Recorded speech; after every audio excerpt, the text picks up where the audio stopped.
A misinformation researcher admits to using ChatGPT in his filing, but denies knowing hallucinations were adding false details to it. With the advancement of artificial intelligence, communication and how it is drafted and presented has been completely revamped, but the increased reliance on AI for content brings several other issues. A misinformation expert was recently under fire for using the technology to draft his document for a legal filing, which ended up including fabricated citations. Now, what makes this more ironic is that the case filing was an attempt to combat the use of AI-generated content to mislead voters prior to elections. The researcher has now admitted to having used ChatGPT for streamlining citations and believes the error should not have an impact on the points presented in the declaration.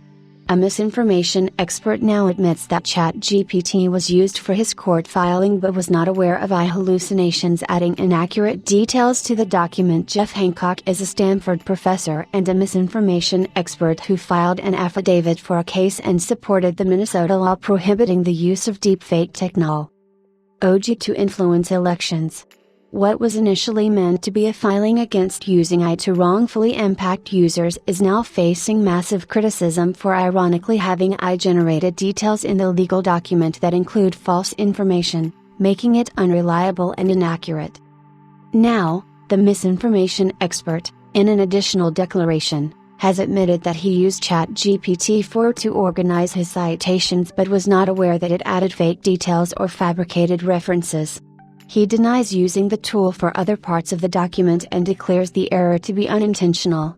In the later submission, he wrote, "I wrote and reviewed the substance of the declaration, and I stand firmly behind each of the claims made in it, all of which are supported by the most recent scholarly research in the field and reflect my opinion as an expert regarding the impact of AI technology on misinformation and its societal effects." Hancock further explained that he used Google Scholar as well as GPT-4o to create the citation list, but it was not used for drafting the document. He emphasized his lack of awareness of hallucinations that ended up making the citation errors. Hancock then focused on the points made in the declaration and how he stands by them that should not be impacted due to the confusion.